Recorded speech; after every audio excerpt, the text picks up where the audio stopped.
নমস্কার।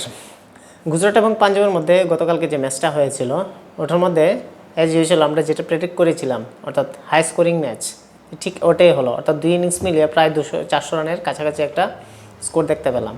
অর্থাৎ প্রথম দিকে যেটি প্রথম ব্যাট করে 199 রান করেছিল, অর্থাৎ পাঞ্জাবকে 200 রানের টার্গেট দিয়েছিল। তো সেই হিসাবে জিটির পক্ষে সবচেয়ে ভালো ব্যাটিং করেছিল শুভমন গিল, 89 রানের একটা অসাধারণ ইনিংস খেলেছিল। অন্যদিকে গুজরাটের বাকি ব্যাটসম্যান বেশি একটা সুবিধা করতে পারে, তারপর তেবাতিয়া মোটামুটি শেষের দিকে একটু ভালো রান করতে পেরেছে, যার জন্য তারা 200 কাছাকাছি একটা স্কোর নিয়ে পার করতে পেরেছিল।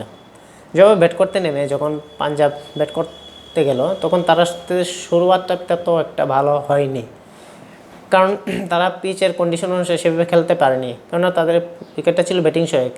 কিন্তু পরবর্তী সময় মাঝারি ওভারে অর্থাৎ যখন 8 ওভার পরে বা 10 ওভার কাছাকাছি যখন গেল তারা আস্তে আস্তে গিয়ার আপ করতে শুরু করলো এবং তাদের যে মেইন ব্যাটসম্যান যাকে পাঞ্জাব ভুলে অকশনে নিয়েছিল অর্থাৎ শশাঙ্ক সিং, সে কালকে কিন্তু একটা বড় একটা কৃতিত্ব করে দিল, অর্থাৎ দেখিয়ে দিল যে সে রং ডিসিশন হয়নি ওটা। অর্থাৎ সে একটা ভালো একটা ইনিংস খেলে পাঞ্জাবকে ওই হারা ম্যাচটা জিতে দিয়েছিল, যেটা ছিল খুবই একটা অসম্ভব ব্যাপার। একসময় যেখানে রানের গড় ছিল 12-র উপরে, সেখানে সেই শশাঙ্ক সিং সে নিজে একা তার অপ্রতিরোধ 61 রানে একটা ঝলমলে একটা ইনিংস খেলতে পেরেছে, যার ফলে পাঞ্জাব গুজরাটকে হারতে পেরেছিল। শশাঙ্ক সিংয়ের সঙ্গে যে পার্টনার হয়েছিল অর্থাৎ তার যে পার্টনারশিপ করে পাঞ্জাবকে জিতেছিল সে হলো আশুতোষ শর্মা, একজন ইয়াং তারকা। অর্থাৎ ইন্ডিয়ান প্রিমিয়ার লিগের মধ্যে আমরা প্রত্যেক দিনই দেখতে পাচ্ছি যে নতুন নতুন ইয়াং ইন্ডিয়ান প্লেয়াররা ভালো পারফরমেন্স করছে, তারা সুযোগ পেলে সেই সুযোগটাকে সম্পূর্ণভাবে কাজে লাগাচ্ছে, যেটা ভারতের ক্রিকেটের জন্য খুবই একটা গৌরবের বিষয়।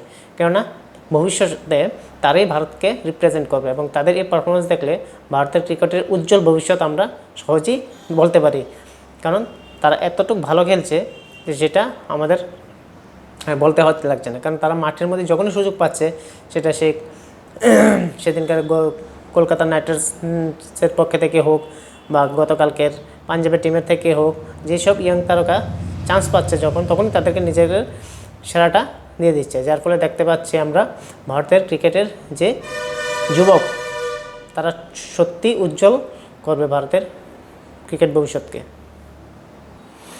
কালকের এই ম্যাচ পাঞ্জাব জয় হওয়ার ফলে তাদের পয়েন্ট তালিকায় 5 নম্বর স্থানে উঠে গেছে, যেখানে তাদের এর আগে ম্যাচের আগে তাদের স্থান ছিল সেখানে 7 নম্বর। অন্যদিকে গুজরাট সেখানে 5 নম্বর ছিল, সেখানে ওরা 6 নম্বর স্থানে এসে গিয়েছে। অর্থাৎ তারা 4টি ম্যাচের মধ্যে 2টি ম্যাচ জয়লাভ করেছে এবং পাঞ্জাব সেম 4টি ম্যাচের মধ্যে 2টি জয়লাভ করেছে, কিন্তু পাঞ্জাবের রান রেট গুজরাটের তুলনায় একটু বেটার, তাই তারা 5 নম্বর পজিশনে আছে।